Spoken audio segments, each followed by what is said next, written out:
Hospital life update for you all. I am disappointed to share with you all that progress is not coming, and actually this hospital can't help us either.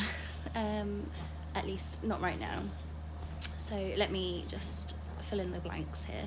So we came to Southampton Hospital to see their ear, nose and throat team, to have a look with a camera in Astrid's nose and down her throat and her airway to work out why she is breathing so noisily. Sometimes, well, she sounds like an array of farmyard animals. Sometimes she sounds like a pig and she got her nickname Snuffle Pig, or sometimes she sounds like a goose. So we wanted to kind of get to the bottom of why that was happening.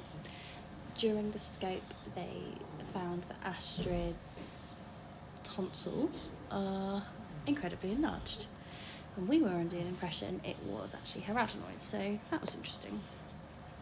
And they said that sometimes her tonsils are occluding her airway, and she has also got because of her poor tone, because of her cerebral palsy, her tongue is really floppy and her tongue is kind of falling back.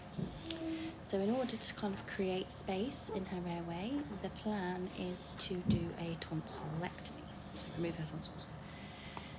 So then we went to the ward to kind of await a plan.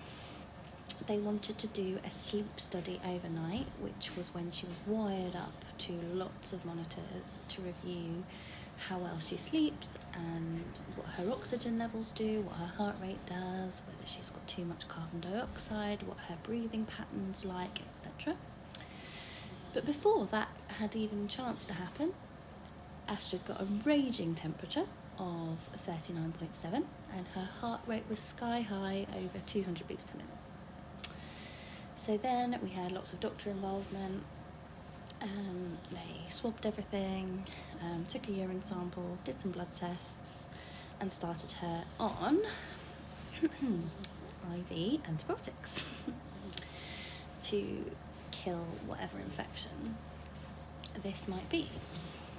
We then went ahead with the sleep study, but the sleep study was not a true representation of what Astrid is like overnight, because she slept the whole night.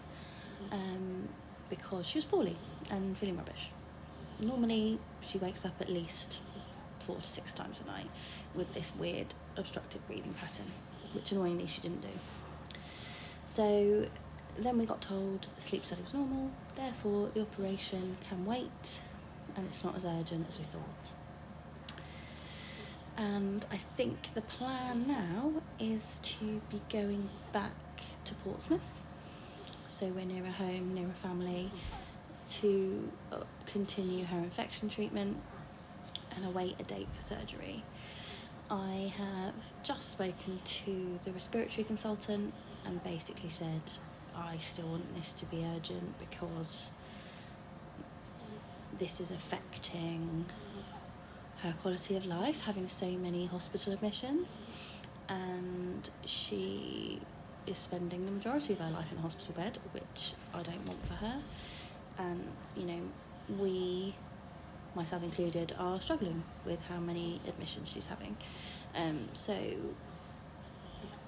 hopefully they have listened and they've taken that on board, and we should be looking for an update as soon as possible, really.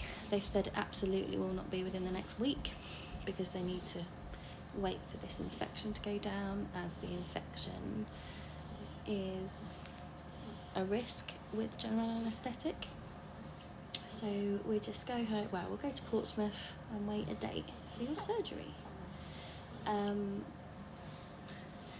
don't really know if I'm happy with that plan or not. I'm a bit frustrated with lots of things, like they're trying to make her complexities fit into a box that fits the system, and she doesn't fit the system. And it's going to have to be a case of pros versus cons, because she is poorly a lot of the time, and if they wait kind of 3-4 weeks, the chances are we're going to have another infection by then.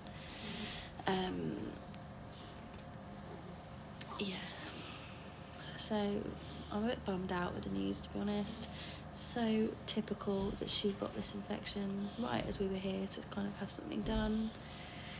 But you like to do that, don't you? You're a bit of a drama queen, aren't you?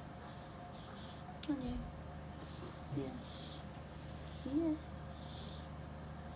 You gonna say hi? Good girl, aren't you? But all of this is just because we want the best for her, and we want her to have a better quality of life, that she spends less time in hospital. So that's a little update for you. I will keep you updated with any news or any progress that we have in this department, and I will let you know when we get an update and what this means for Astrid. But follow us along for more videos and more updates. Give us a like and share us, because we want to get her message out there.